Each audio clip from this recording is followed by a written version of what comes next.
Welcome everybody to the first market snapshot for 2024. I'm David Clothier, the National Sales Manager for Feed Central. All right, so we'll begin about speaking or discussing demand.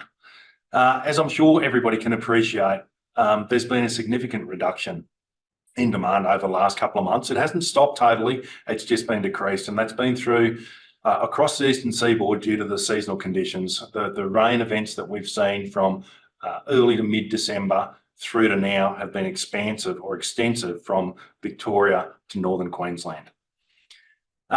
This has allowed farmers to hold on to cattle that they were fairly nervous about doing prior to December.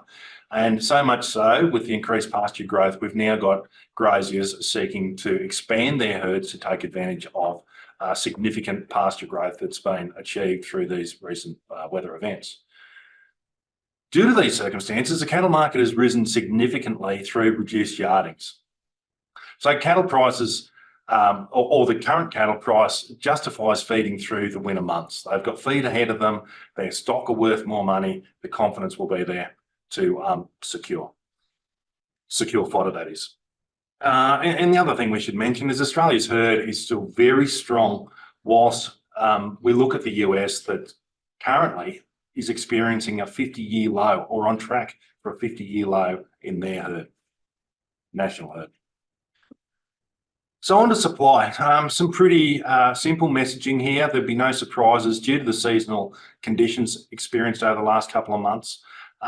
We've chosen to take our focus, or take any focus we had, on paddock stacked hay and direct it more at the low risk option, which is shedded hay. The reason being that the last or recent weather events have seriously compromised the integrity or the quality of outside stacks generally, not right across the board, but generally. And there's very little buyer confidence in purchasing that product at this point in time. So future supplies, we feel, will be focused on shedded hay to ensure consistency and continuity of supply and delivery.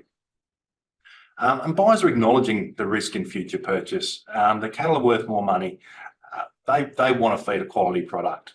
So from there, we'll start talking about quality.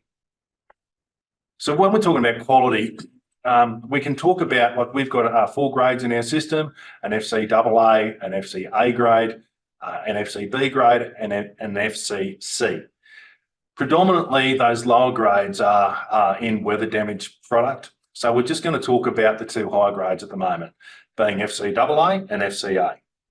So what is an FCA grade? An FCA grade has slightly less colour, less bleaching, or limited bleaching up to 20%, medium stem thickness with little variability, as much as 10%. That sort of limits FCA grade. It has a normal hay smell, and it has no rain during production. Whereas FCAA grade, it's fresh green colour, very little bleaching, no bleaching to very little. It has no foreign weeds. It has a really sweet hay smell.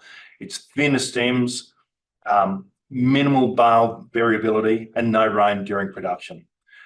So that the fuel gauge that we use is a quick prompt just to allow you to make an informed decision about your future fodder needs.